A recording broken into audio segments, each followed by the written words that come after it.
حضرت جنید بغدادی گئے اور بہلول کو سلام کیا، کہا کہ آپ کون ہیں؟ تو کہا میں جنید بغدادی ہوں۔ تو کہا کیا کرتے ہو؟ کہا کہ میں پڑھنے پڑھانے کی ذمہ داریوں میں لگا ہوں۔ تو آپ نے فرمایا کہ کھانے کے آداب جانتے ہو؟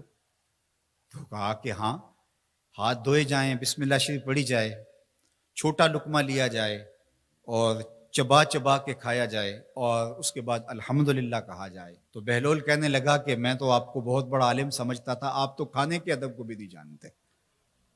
اور اپنا کپڑا اٹھایا، جھاڑا اور ایک جانب چل دیے۔ شاگردوں نے کہا ہم نے آپ کو کہا تھا کہ اس شخص کے پیچھے جانے کا کیا فائدہ، یہ تو دیوانہ شخص ہے۔ تو کہا نہیں، میں اس کے پیچھے چلتا ہوں۔ پھر آپ اس کے پیچھے بھاگے۔ تو پھر بہلول نے پلٹ کے دیکھا، کہا کہ کون ہو؟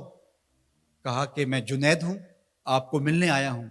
تو آپ نے پھر ایک سوال کیا، گفتگو لمبی ہو جائے۔ تیسری مرتبہ بھی جب وہ اپنا دامن چھاڑ کے گزرے تو پھر آپ آگے بڑھے۔ انہوں نے پوچھا کون ہو؟ انہوں نے کہا کہ میں ایک عام سا شخص ہوں، تو آپ کے پاس جو ہے وہ سیکھنے آیا ہوں۔ تو کہا کہ میں نے تم سے پوچھا تھا کہ کھانے کے آداب کیا ہیں، تو تم نے یہ بتایا تھا۔ کہا جی میں نے تو یہی پڑھا ہے اور میں نے یہی بتایا ہے۔